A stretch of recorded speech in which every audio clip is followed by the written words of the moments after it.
I'm on the program to talk about helping vulnerable students succeed in college.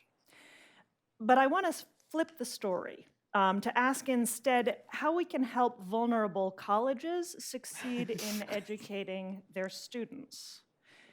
It's clear that we have a massive challenge. Nationwide, around half the students who start college never graduate, and those who leave are too often students of color, first generation, and low-income students. But if we see it as the student's problem, or even worse, as a subset of vulnerable students, then institutions won't make the real changes that our students need. And I want to talk about those changes today.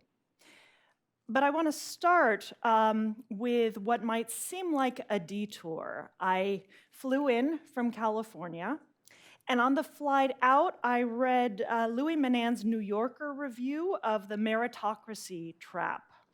And the woman in the next seat over read a magazine with a cover story on Felicity Huffman and the college admissions scandal. So both of them together sing a little duet, which tells us that we're in a time of sea change for higher education, particularly around the concept of meritocracy that has long been its driving dogma. Now, clearly, I'm not the first person to observe this.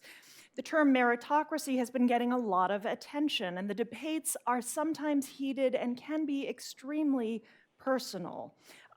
As Judith alluded to, they feel personal to me because before I joined Cal State 5 years ago, I was a professor at Stanford for 20 years, which I loved deeply, but I grew troubled by the currency of meritocracy as it applied there.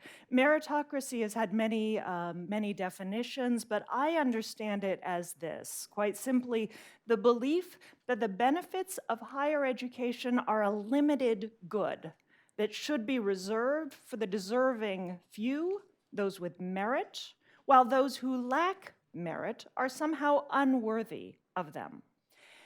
Now we know more and more about how this system perpetuates privilege and inequality.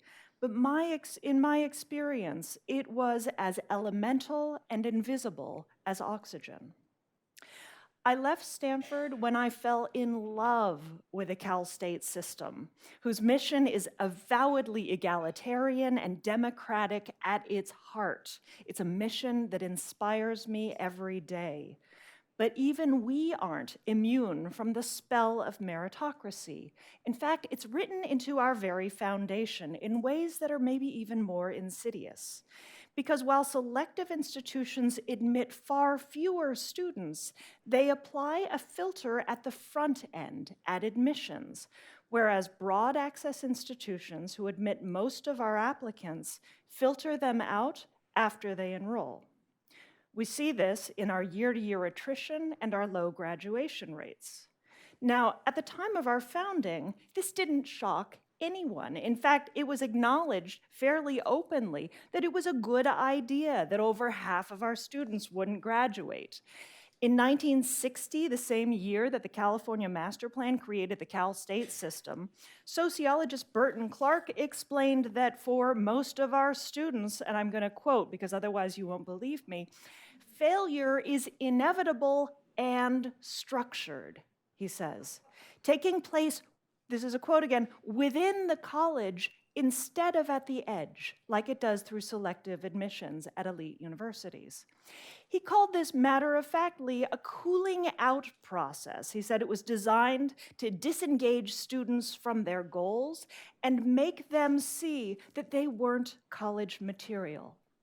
The main mechanism of this process was the curriculum. In the first year, students were put into large classes with impersonal teaching techniques and punitive grading systems that convinced everyone except the most dedicated students that they didn't belong there. In the 60s, this system was praised as cost-effective, since most students would leave in the lower division, where large classes were cheaper, and therefore the lost investment was limited.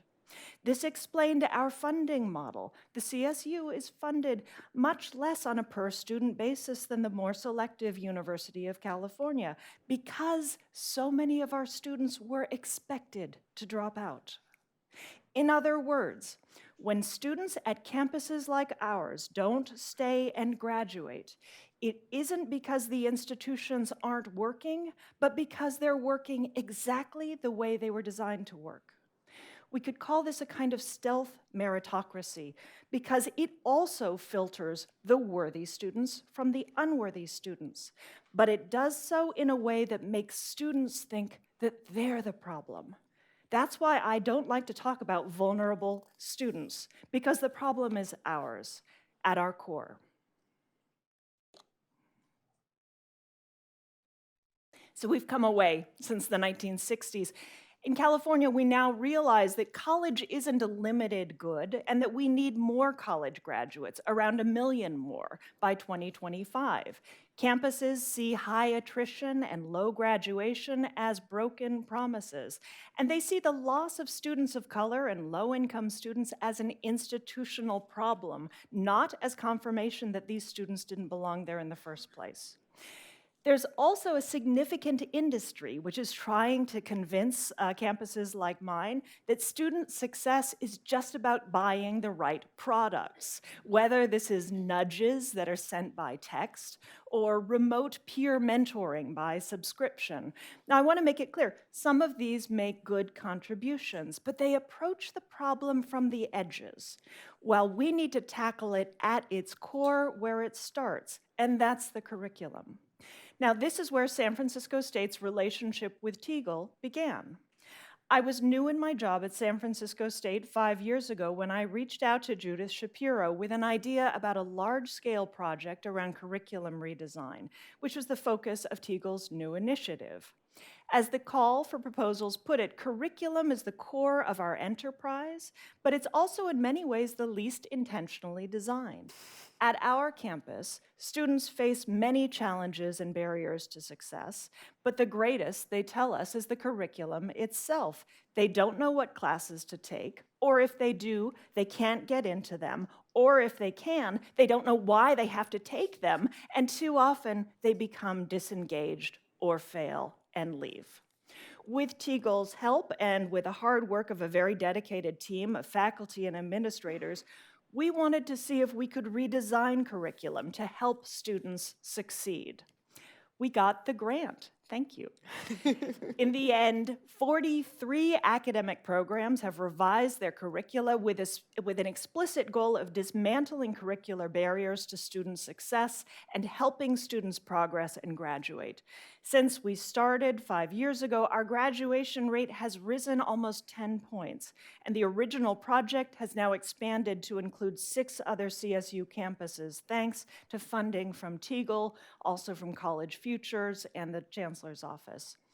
The project has changed the way a lot of us think, not only about student success, but also about what curriculum in the majors can look like. For example, the biology department reduced the number of upper division electives and concentrations to create a strong central core curriculum starting freshman year. The art department redesigned its requirements to emphasize the development of relevant skills over the coverage of content.